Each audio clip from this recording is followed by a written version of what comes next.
नमस्कार, मैं हूं गीतिका पांडे और आप देख रहे हैं टुडे हरियाणा। हमारे प्यारे राज्य हरियाणा से जुड़ी हुई खबरों को देखने के लिए हमारे चैनल को जरूर सब्सक्राइब करें। साथ ही आप हरियाणा के किस जिले से चैनल देख रहे हैं, हमें कमेंट बॉक्स में कमेंट कर जरूर बताएं। सीएम मनोहर लाल का एक्शन, नायब तहसीलदार और पटवारी को तुरंत किया निलंबित, संपत्ति के इंतकाल में देरी का है मामला। हरियाणा के मुख्यमंत्री मनोहर लाल ने जिला भिवानी की एक शिकायतकर्ता द्वारा संपत्ति का इंतकाल देरी से करने और गलत कार्रवाई रिपोर्ट प्रस्तुत करने के मामले में भिवानी के नायब तहसीलदार आलमगीर और पटवारी ललित कुमार को तुरंत प्रभाव से निलंबित करने के आदेश दिए हैं। साथ ही दोनों के विरुद्ध नियम 7 के तहत कार्रवाई भी अमल में लाने के निर्देश दिए। मुख्यमंत्री के ओएसडी भूपेश्वर दयाल ने विस्तृत जानकारी देते हुए बताया कि जिला भिवानी निवासी कमला देवी ने अपने पिता के देहांत के बाद उनकी रजिस्टर्ड वसीयतनामा के अनुसार संपत्ति का इंतकाल उनकी बहन के नाम किए जाने के संबंध में सीएम विंडो पर शिकायत दर्ज करवाई थी। शिकायत पर संज्ञान लेते हुए सीएम विंडो मुख्यालय द्वारा संबंधित नायब तहसीलदार से रिपोर्ट तलब की गई। इस तारीख को पीएम मोदी आएंगे, रखेंगे रेवाड़ी एम्स की नींव। सीएम की अध्यक्षता में हुई बैठक में फैसला। मुख्यमंत्री मनोहर लाल की अध्यक्षता में हुई भाजपा विधायक दल की बैठक में प्रधानमंत्री नरेंद्र मोदी के हरियाणा दौरे को लेकर विस्तृत चर्चा हुई। मिली जानकारी के मुताबिक 16 फरवरी को रेवाड़ी दौरे पर पीएम मोदी रहेंगे। प्रधानमंत्री यहां पर रेवाड़ी जिले में बनने वाले एम्स की नींव रखेंगे। इसके अलावा सीएम की अगुवाई में हुई बैठक में चलो गाँव की ओर अभियान पर भी चर्चा हुई। शुक्रवार और शनिवार को प्रवासी कार्यकर्ता हरियाणा का दौरा करेंगे। इस 2 दिन के कार्यक्रम को लेकर विधायकों को मिले सीएम मनोहर की तरफ से दिशा निर्देश मिले हैं। इसके बाद 13 फरवरी को मनोहर लाल के नेतृत्व में एक बार फिर विधायक दल की बैठक होगी। हरियाणा के इन जिलों की जलापूर्ति में होगा सुधार, सीएम ने दी 10 नई परियोजनाओं की मंजूरी। हरियाणा सरकार ने 6 जिलों सिरसा, हिसार, पलवल, महेंद्रगढ़, झज्जर और रेवाड़ी में ग्रामीण संवर्धन जलापूर्ति कार्यक्रम के तहत 56 करोड़ 36 लाख रुपए से अधिक लागत की 10 नई परियोजनाएं लागू करने का निर्णय लिया है। मुख्यमंत्री मनोहर लाल ने आज यहां जन स्वास्थ्य अभियांत्रिकी विभाग द्वारा क्रियान्वित की जाने वाली इन परियोजनाओं को प्रशासनिक मंजूरी प्रदान की है।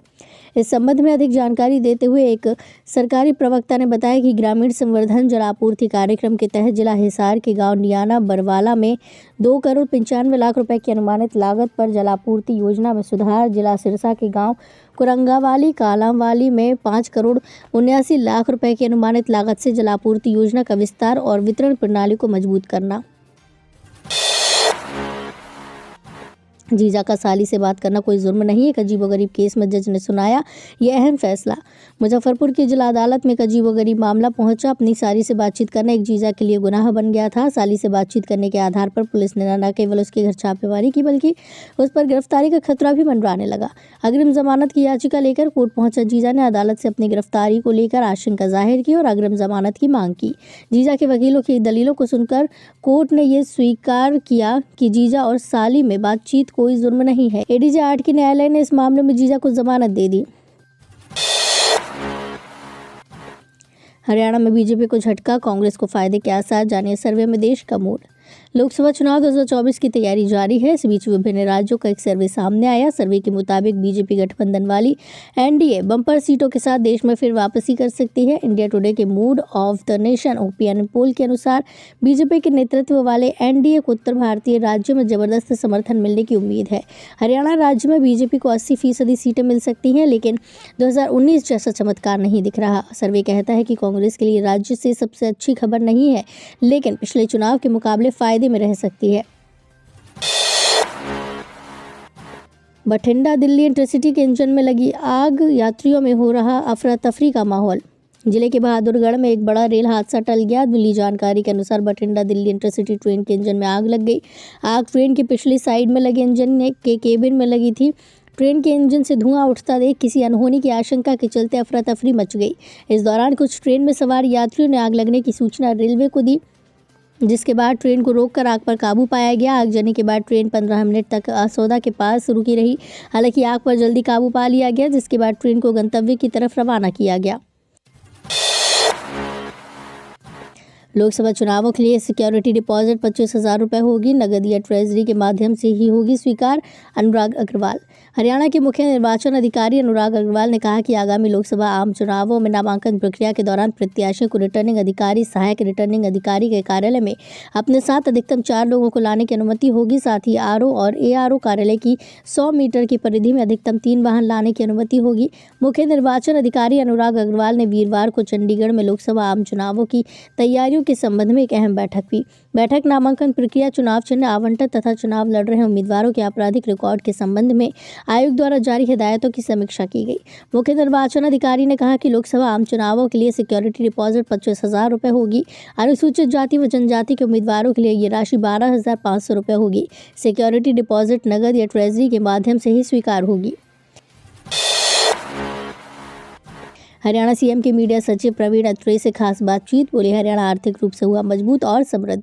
हरियाणा के सीएम के मीडिया सचिव प्रवीण अत्रेय ने कहा कि शराब घोटाले में फंसी आप विक्टिम कार्ड खेल रही है, जनता सब असलियत जानती है।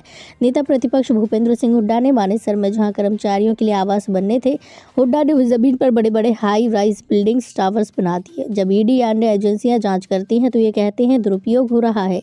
हरियाणा आर्थिक रूप से मजबूत हुआ, समृद्ध हुआ। मुख्यमंत्री मनोहर लाल के कार्यकाल में विशेष तौर पर बतौर मुख्यमंत्री जैसा आर्थिक प्रबंधन मुख्यमंत्री मनोहर लाल ने किया, वो काबिले तारीफ है। हरियाणा में 1260 कबूतरबाजों को किया गया गिरफ्तार। विज बोले, किसी को भी बख्शा नहीं जाएगा। हरियाणा के गृह एवं स्वास्थ्य मंत्री अनिल विज ने कहा कि कबूतरबाजी से निपटने के लिए गठित एसआईटीज द्वारा कुल 1260 कबूतरबाजों को गिरफ्तार किया जा चुका है। उन्होंने कहा कि प्रदेश में कबूतरबाजों के खिलाफ सख्त कार्रवाई अमल में लाई जा रही है और किसी भी कबूतरबाज को बख्शा नहीं जाएगा।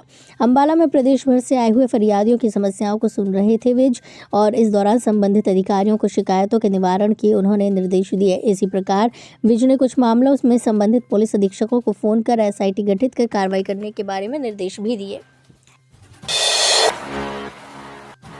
मुख्यमंत्री मनोहर लाल से बाबा गुरिंदर सिंह ने की मुलाकात, अहम सामाजिक मुद्दों पर हुई चर्चा।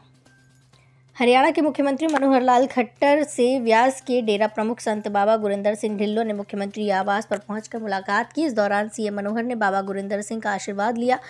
मुख्यमंत्री के साथ ये मुलाकात लगभग आधे घंटे तक चली। इस मुलाकात के दौरान कई अहम सामाजिक मुद्दों पर चर्चा हुई, जिसमें सामाजिक कुरीतियां और नशे की रोकथाम को लेकर चर्चा हुई। गौरतलब है कि बड़ी संख्या में युवा नशे के आदी हो रहे हैं। युवाओं को नशे से दूर कैसे रखा जाए और इनका रुझान समाज की भलाई के लिए किए जाने वाले कार्यों की तरफ कैसे मोड़ा जाए, इन मुद्दों पर विस्तार से चर्चा हुई।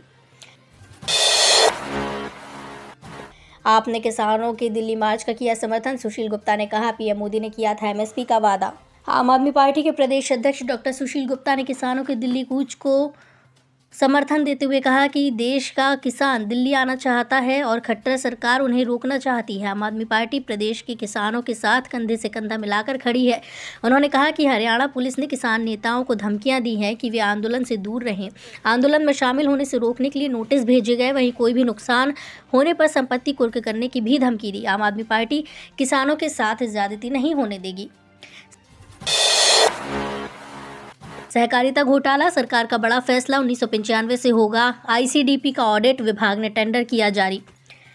सहकारिता विभाग के एकीकृत सहकारी विकास परियोजना में हुए करोड़ों रुपए के घोटाले को लेकर हरियाणा सरकार ने 1995 से ऑडिट कराने का फैसला लिया है।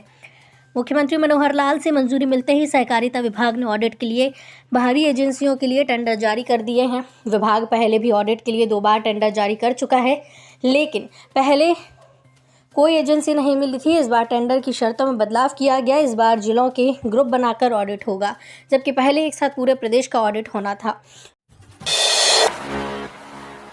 तो ये थी हरियाणा राज्य से जुड़ी हुई आज की कुछ खास और अहम खबरें। इसी तरह की लेटेस्ट अपडेट देखने के लिए टुडे हरियाणा को जरूर सब्सक्राइब करें।